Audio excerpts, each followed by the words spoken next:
Royal Caribbean just announced big changes to 3 of its cruise ships coming in 2026, and I am so excited for all of this. Hey everybody, it's Matt from RoyalCaribbeanBlog.com. You know, the only thing I'm more excited about than a new ship is upgraded cruise ships, and Royal Caribbean has announced that 3 of its ships are going to get significant upgrades as part of the Royal Amplified Initiative. This includes Ovation of the Seas, Harmony of the Seas, and Liberty of the Seas.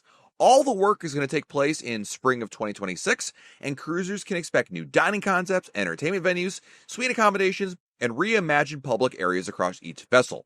Essentially, the work being done to each ship is very similar to what we've seen with some of the upgrades, say Allure of the Seas that came out earlier this year, and also Freedom of the Seas in 2020. And before that, you also had other ships like Navigator of the Seas, Mariner of the Seas, and Independence of the Seas. Now, bookings are already available for these ships, so basically you just need to book a cruise that happens to be sailing after the work is done, which appears to be happening in the spring. And these upgrades are really all about making sure these ships are better experiences overall. In fact, Royal Caribbean said they're making these changes because of the enhancements that Allure of the Seas got earlier this year. But let's jump into all the changes that are coming for each ship, starting with Ovation of the Seas. Ovation of the Seas will have its work done in April of 2026, and she'll get a newly renovated pool deck that includes private casitas and a whirlpool. New onboard offerings include Giovanni's Italian Kitchen, Izumi Teppanyaki, the tiki-themed Pesky Parrot Bar, and a new nightlife venue called the Sound Cellar.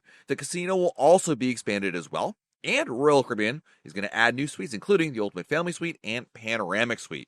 What's really interesting about this change is a couple things. First of all, the Sound Cellar is a brand new venue. I don't have any details on it because Royal Caribbean hasn't given us much on it other than the name of it.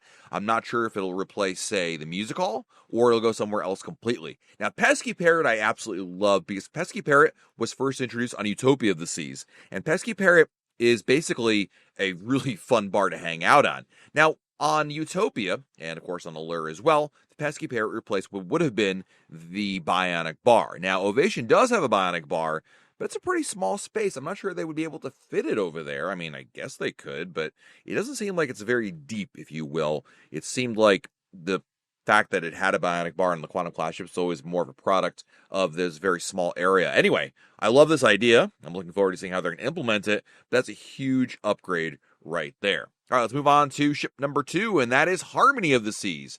Harmony of the Seas will have its upgrades also done in April of 2026, and it will coincide right with its European season. Basically, Harmony will arrive in Europe, get its work done, and then begin sailings in Europe, similar to what Allure of the Seas did earlier this year, and then Harmony moves back to the Caribbean for the fall. Updates coming to Harmony of the Seas include a Caribbean-style pool area with a lime and coconut, a redesigned solarium, the addition of the Samba Grill Brazilian Steakhouse, and the largest casino royale in the fleet. They'll also add the Ultimate Family Suite on board the ship. Now, a couple things jump out at me. 2 things, in fact, about these upgrades to Harmony of the Seas. First of all, the redesigned solarium is, in my opinion, I don't know this for a fact, but I'm going to jump out here and guess that it's the fact that basically there's no pool in the solarium on Harmony. And since its launch, people have hated this because every other Oasis class ship has a pool, and Harmony did not have a pool in its solarium.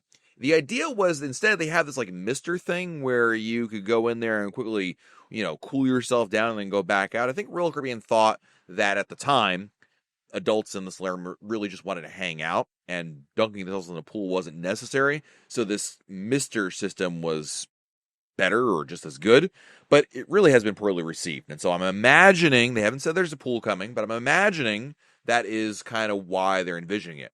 But truly, the big surprise also here is the fact that Samba Grill is being added. I mean, in all my years of covering Royal Caribbean, I've never seen a specialty restaurant start to get dwindled down. Like, they never added it to any of their ships and, just kind of stagnated there. And then all of a sudden, they're adding it back in. It's surprising.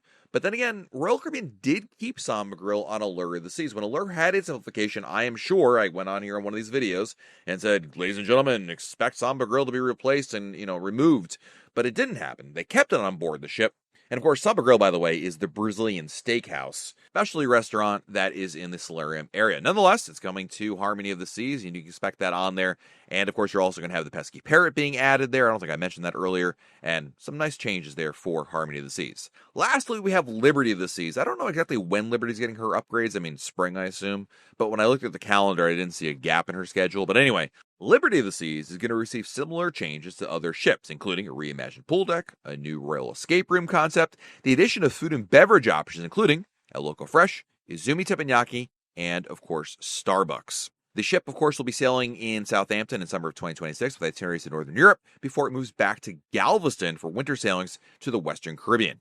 Now, what's interesting about these changes is not that Royal Caribbean is doing it, but that they're finally getting around to it. Royal Caribbean hinted for a while now that they were thinking about doing upgrades. And I say that because during the earnings calls that Royal Caribbean has had with Wall Street investors, they have to talk about big spending. They call it capital expenditures. And when you upgrade ships that usually come in the ballpark of about $100 million each, that's a capital expenditure. That's a big spend. And so that's something to be divulged. Anyway, Royal Caribbean executives have talked about that as something that's been coming down the pike. So I'm happy to finally see it. What's missing is Adventure this season. Now, maybe Royal Caribbean will announce that very, very soon. I mean, who knows? But the reason why I say Adventure is because Adventure of the Seas was supposed to, along with Liberty, have its amplifications back in 2020 and 2021. If you remember, the original Royal Amplified program had a list of ships and a schedule, starting with the Independence of the Seas, and that was in 2018, and went all the way into 2021. But as you might expect, those changes didn't actually happen in 2020 and 2021. So ships like Explorer of the Seas and Allure of the Seas and Adventure and Liberty didn't get their work done. So I'm surprised that Adventure isn't on the list. I'm also surprised, I guess, Explorer isn't on the list yet. But again, that's not to say this is the end. I mean, they didn't say these are the only ships ever getting amplified and that's it. It's just, I kind of maybe would have thought those might have been on the list there as well. But really, the reason why Royal Caribbean is upgrading these ships is because it really adds a lot of value both for them and, of course, for us as cruisers there. Because when a new cruise ship comes out, it really feels like older ships have been leapfrogged. Like, if you think about older ships, and I say older ships, like Wonder of the Seas. I love Wonder of the Seas. But as soon as Icon came out, I was like, Wonder who? I mean, it's incredible how when a new ship debuts, all of a sudden the existing ships in the fleet just feel a little bit older. And obviously each ship, when it comes out, is largely a reflection of the best ideas that Royal Caribbean had at the time it launched. But to ensure they don't feel stale, Royal Caribbean does steadily upgrade most of these ships over the last couple of decades. Now, this all started, by the way, with the Oasis class ships. When Oasis and Allure of the Seas came out, this was kind of the thought, was like, oh my goodness, like I can't imagine going on older Royal Caribbean cruise ships. Maybe not quite that bad, but you know what I mean? It was just like, all of a sudden, there's a big difference. So they started doing some upgrades with the Oasisification program that happened with those ships. But then the next phase was the Royal Amplification program, and that really continued on to, again, add more of the features from the newer Oasis class ships to other ships there. And today's announcement really builds on the ships that have received notable upgrades leading up to 2020. Now, what's also interesting is it's not just Royal Caribbean doing this, because sister company Celebrity Cruises actually announced the other week they're doing a very similar program. They're going to be upgrading their Solstice class ships, and its plans really to modernize those vessels to really match up with the Edge class ships. So that basically people that are going on those ships, the Solstice class, don't feel like they're being left out or that it's a subpar experience relative to the Edge class. Now, Celebrity Solstice will be the first of the Solstice class ships to get her upgrades when she goes into dry dock of March 2026. Now, I mentioned this is a really good business idea on both ends of the spectrum because it really adds new things to do on board and makes older ships more enticing to book. As cruisers, everybody watching this video, that's great news. That means we get more reason to book a certain ship and not think, well, I'm going to go on this cruise, but like you kind of have that feeling in the back of your mind, like, oh, maybe we're doing ourselves a disservice. But upgrades really do make a big difference there. And of course, the added demand that amplifications bring ensures higher cruise fares too. And when I really say higher cruise fares, I really mean it kind of maintains fares where they are rather than they continue to go down. Cruise fares in general, when you talk about them over the long haul, many years, they tend to decline. Newer ships command higher prices and older ships not so much. But with these upgrades to ships, it helps ensure that there's higher guest satisfaction, and with that, also maybe some higher prices, or at least continuing the current pricing structure that we see.